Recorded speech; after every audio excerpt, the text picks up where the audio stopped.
Happy 1st of September, and you know what that means? That means Mewtwo 7-star raid is in the game, and it is very, very hard.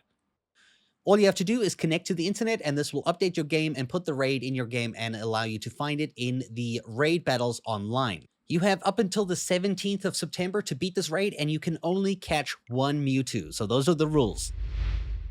You will be able to find the Black Star Psychic Raid on your map after you've connected to the internet for the first time. I should let you know that this is basically impossible to do alone. You have to do it online, which does require you have a Nintendo Online membership, because there's no way in hell you're going to do this without 3 other players with a strategy. You need to do this online with the perfect strategy. You will run out of so much time, you'll use so many moves, it will be a very difficult fight.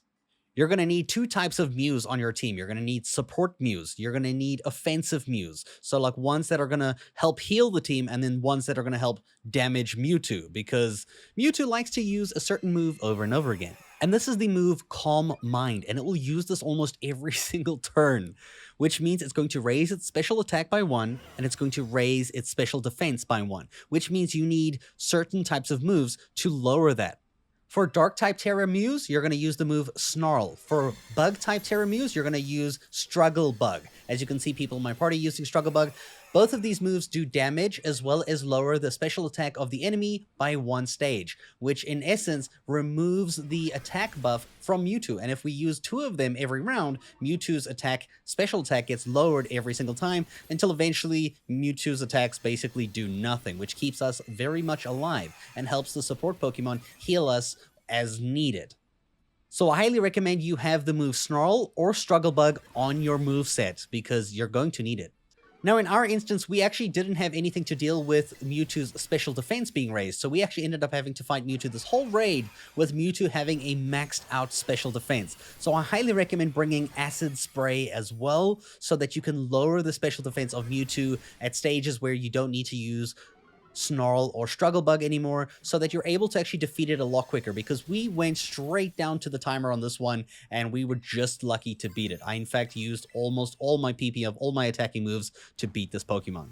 So the way it goes is we started the raid out and I just used Snarl 3 times because it counts as an attack and it also undoes the special attack of Mewtwo. You're able to Terrasilize on your 4th turn and turn into your Bug or Tera type, or Dark Tera type I mean, so that you can start using either Snarl, you can continue using it, it still does damage, or you can move on to Dark Pulse, but I highly recommend you also have Nasty Plot, which is going to raise your special attack by 2 stages. I recommend using it 3 times so you can actually do damage, because you can see here we don't do damage without it, unfortunately.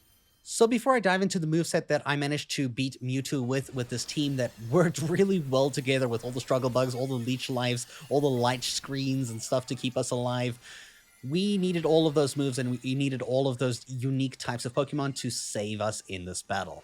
Skipping to the end of this fight, you can see here we came down to the clock, and this is mainly because the Mewtwo had full special defense and we didn't have any Acid Spray on any of our Mews, so we weren't able to bring down the special defense from Mewtwo, so we were hitting it with the strongest defense it ever had in its entire life, but we did manage to win. I managed to catch it in a Love Ball, and these are the rewards that you get for it in case you were interested, in case you're struggling to beat this thing, because this thing was rough. I lost a few times myself as well. It is a tough fight. Alrighty, so let me show you the build my Mew is using. It's very similar to the one I showed in my previous video, right? So we got Mew over here. We're going to check the summary. Of course, this has to be a level 100 Mew. I'm using the Dark Tera type. You can use Bug as well. I'm using the held item Shell Bell. Doesn't make a huge difference though, but it's the held item I managed to win with. We're using the Modest Nature that gives us a 10% increase to special attack and a 10% decrease to physical attack. We have the ability Synchronize. For our EVs, we have 252 EVs into HP and 252 EVs into special attack. Now, while I didn't have the ideal moveset during that battle that I showed you, the best moveset that I could have had in that case would have been with Acid Spray included, right? So I'm going to start out and I'm going to explain how you fight Mewtwo with these moves in particular. So we have Snarl. Snarl is a special attack move. It's going to deal damage as well as lower the special attack of the opposing Pokemon, which is going to kind of undo the Calm Mind boosting special attack effect of Mewtwo. And if you have other Mews in your team using Snarl or Struggle Bug as well, you'll actually lower Mewtwo's attack so that it doesn't actually end up dealing a ton of damage. And after like 2 or 3 turns, Mewtwo is basically going to do like 0 or like very, very low damage, like 20 to 50 damage per hit, which is like nothing. And because this counts as an attack, it means when you use it 3 times, you will be able to terrestrialize on your 4th turn. You should know that Mewtwo is able to remove negative effects from itself at 2 times during the battle, as well as removing your status effects and your buffs 2 times during the battle. Pretty much once it's at 75% health, at 50% health, and then 25% health, it kind of like does these things.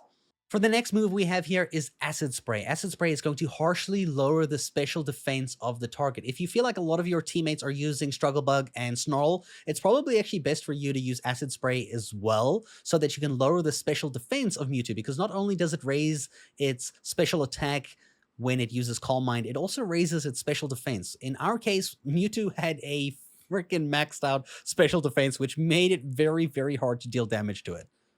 So if you find your team using Snarl and Struggle Bug like at least 2 or 1 time every turn, start using Acid Spray to bring down its special defense so that you can start doing damage to it.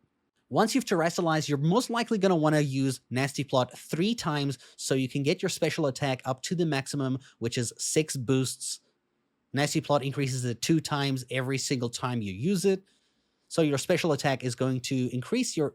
So this increases your damage that you're going to do with your special attacks, which is going to be Dark Pulse. Ideally, you want Mewtwo to have its special attack all the way lowered with the use of Snarl or Struggle Bug from your teammates. You're going to want its special defense at least like, a bit lower than max by using Acid Spray a couple times. And then I wouldn't even dare attack Mewtwo unless you have used Nasty Plot 3 times, because your damage is going to be so minimal. And if you have all of these things set up correctly and you're in your Tera form, you're just going to pop out Dark Pulse over and over and over again, while another support Mew is going to keep you guys alive. It's going to use Light Screen to reduce attacks from your special attacks, as well as using heals and things to kind of keep you alive, like Electric Terrain and Life Dew and things that just keep the team alive. If you ever see any Mew on your team below half health, make sure you even share heal just to make sure you guys are okay, because if somebody dies and you lose a chunk of that timer, you don't want to lose this fight, because it's really tough. It's best if you find friends that you can do this with and coordinate, like in a Discord or something. You can try use my Discord to find people to do this with, or the official Pokemon Discord to find like people who are coordinated in battle. I hope you guys do manage to beat it as well, and thank you guys so much for watching this video.